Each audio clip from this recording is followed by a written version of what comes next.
क्या आपने कभी सोचा है कि जानवरों के शरीर पर उगने वाले बाल आखिर बाजार में मिलने वाले उन खूबसूरत, मुलायम और बेहद गर्म स्वेटरों में कैसे बदल जाते हैं?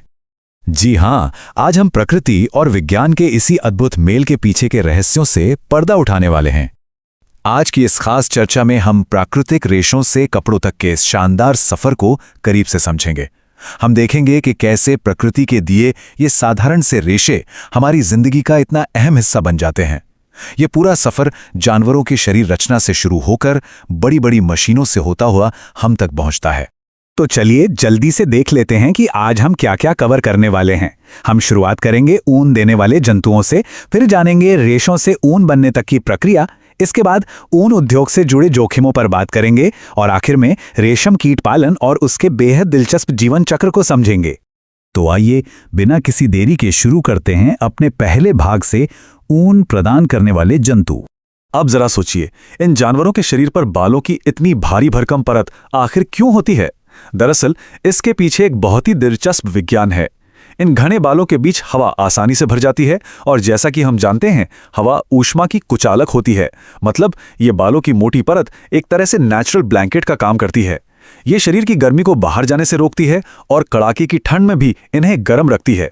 और बिल्कुल यही वजह है कि इनसे बने कपड़े सर्दियों में हमें इतनी अच्छी गर्माहट देते हैं। लेकिन रुकिए, अगर आपको लगता है कि ऊन सिर्फ भेड़ों से मिलती है तो ऐसा बिल्कुल नहीं है। तिब्बत और लद्दाख जैसी बर्फीली और ऊंची जगहों पर याक के बालों से बनी ऊन का बहुत ज्यादा इस्तेमाल होता है। और इतना ही नहीं, रेगिस्तान के जहाज यानी ऊंट के शरीर के बालों का भी उपयोग ऊन के रूप में किया जाता है, जो उन्हें वहां के कठोर मौसम से बचाते हैं।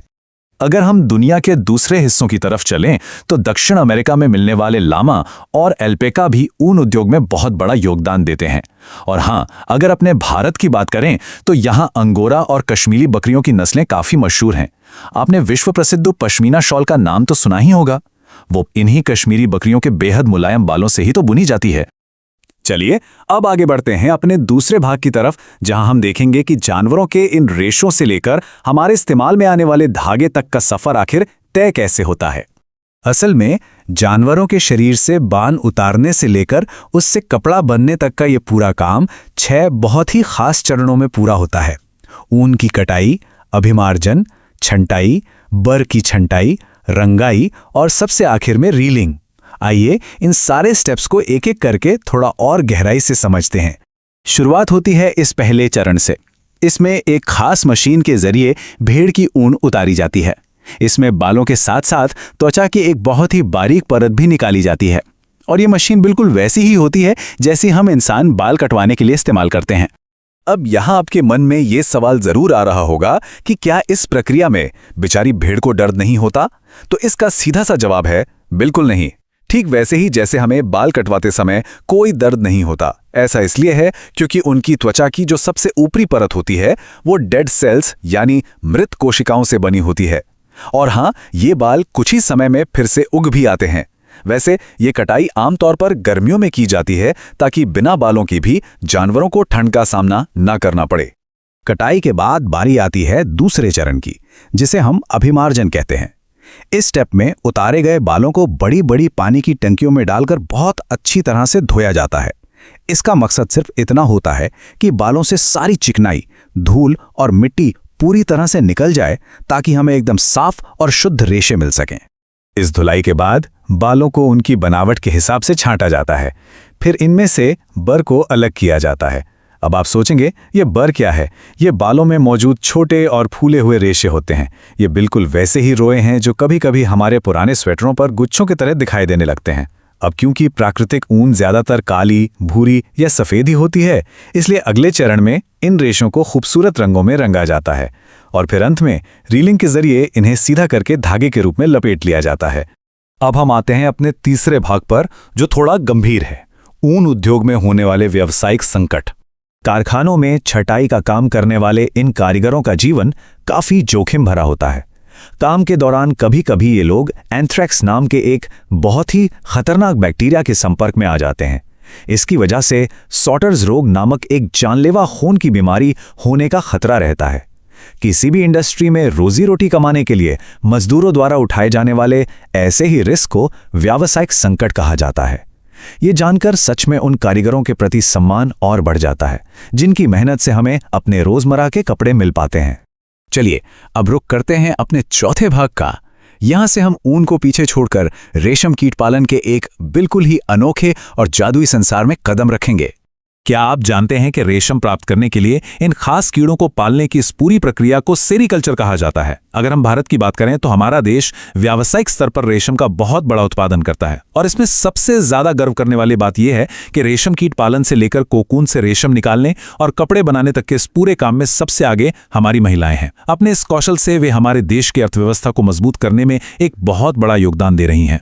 तो चलिए अब आते हैं आज की चर्चा के 5वें और आखिरी भाग पर, रेशम कीट का जीवन चक्र। प्रकृति के इस शानदार जैविक चक्र को समझना अपने आप में बहुत रोमांचक है। रेशम के कीड़े का जीवन मुख्य रूप से 4 अलग-अलग अवस्थाओं से होकर गुजरता है। सबसे पहले एक वयस्क मादा कीट शहतूत के पेड़ की पत्तियों पर अंडे देती है।